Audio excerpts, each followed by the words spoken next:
பரிசுத்தம் என்னும் தூக்கு நூல். ஹல்லேலூயா. அவர் தூக்கு நூலை பிடிக்கும் போது நம்முடைய வாழ்க்கை எப்படி இருக்கிறது, நம்முடைய பரிசுத்த ஜீவியம் எப்படி இருக்கிறது, நாம் மனிதர்களுக்கு முன்பதாக எப்படி வேண்டுமானாலும் காணப்படலாம். சர்வத்தையும் படைத்த சர்வ வல்லவர், அவருக்கு கண்களுக்கு மறைவானது ஒன்றுமில்லை. அவர் உங்களை காண்கிற தேவன். அல்லேலூயா. ஆராதனை என்னும் தூக்கு நூல். ஆமென் சொல்லுங்க. பரிசுத்தம் என்னும் தூக்கு நூல் அப்படியே பிடிச்சார் ஆண்டவரே. கோணலும் மாறுபாடுமாயிருந்த ஆகாபையும் ஏசபேலையும் கர்த்தர் தகர்த்து போட்டார். என் அன்பு தேவ மக்களே, ஆராதனை என்னும் தூக்கு நூலை அவர் பிடித்து பார்க்கிறார். இந்த இஸ்ரவேல் மக்கள், யூதாவின் ஜனங்கள், how they worship, அவர்கள் எப்படி எனக்கு ஆராதனை செய்கிறார்கள், எப்படி எனக்கு முக்கியத்துவத்தை கொடுக்கிறார்கள். ஆண்டவர் அங்கே அவர் என்ன செய்கிறார்?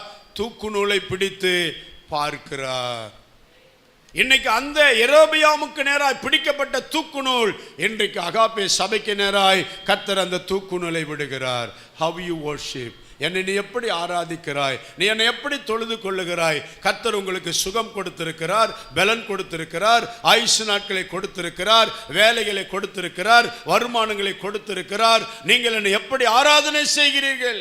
இன்னைக்கு நிறைய பேர் ஃபர்ஸ்ட் ஞாயிறு ஃபர்ஸ்ட் கம்யூனியன் சர்வீஸுக்கு வர்றது, அதோட 4 வாரம் 3 வாரம் ஒழுங்கா சபைக்கே வர்றதில்லை. உங்களுக்குள்ள இருக்கிற கன்றுக்குட்டியை நீங்க உடைத்து போடணும். அந்த தூக்கு நூலை விடப்படும் போது, அவர் அந்த தூக்கு நூலை விட்டு பார்க்கும் பொழுது ஆண்டவர் மகிழ்ச்சி அடைய வேண்டும். how beautiful this building, எவ்வளவு இந்த ஆலயம், எவ்வளவு அழகாக இந்த மனிதனுடைய வாழ்க்கை கட்டப்பட்டிருக்கிறது. அவர் சந்தோஷப்படணும். ஊழியம் என்னும் தூக்கு நூல். ஹல்லேலூயா. ஹல்லேலூயா சொல்லுங்க. இந்த ஊழியம் என்னும் தூக்கு நூல் கர்த்தர் நமக்கு நேரா விட்டு பார்க்கிறாரு.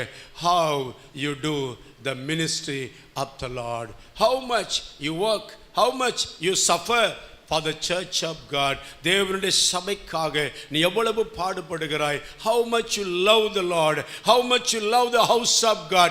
தேவனுடைய ஆலயத்தை குறித்த ஒரு அக்கறை, தேவனுடைய ஊழியத்தை குறித்த ஒரு அக்கறை, கர்த்தர் உங்களுக்கு கொடுத்த உங்களுக்கு சுகம், பலன், ஆரோக்கியம், ஜீவன், ஆயுசு நாட்கள், வேலை, வருமானம், பொருளாதாரம், செல்வம், ஐஸ்வர்யம் எல்லாம் to build the kingdom of God. கையை வைத்தாலே சொல்லுங்க பார்க்கலாம். விசுவாசம் என்னும் தூக்கு நூல். அல்லேலூயா.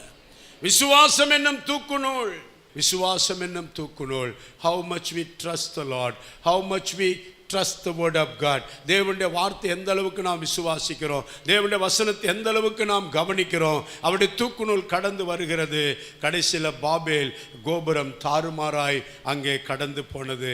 ஆம் பிரியமானவர்களே, அவிசுவாசம் நமக்கு ஒரு தாறுமாறை கொண்டு வரும். அவிசுவாசம் நமக்கு ஒரு சேதத்தை கொண்டு வரும். அவிசுவாசம் நம்முடைய வாழ்க்கையில தோல்விகளை கொண்டு வரும்.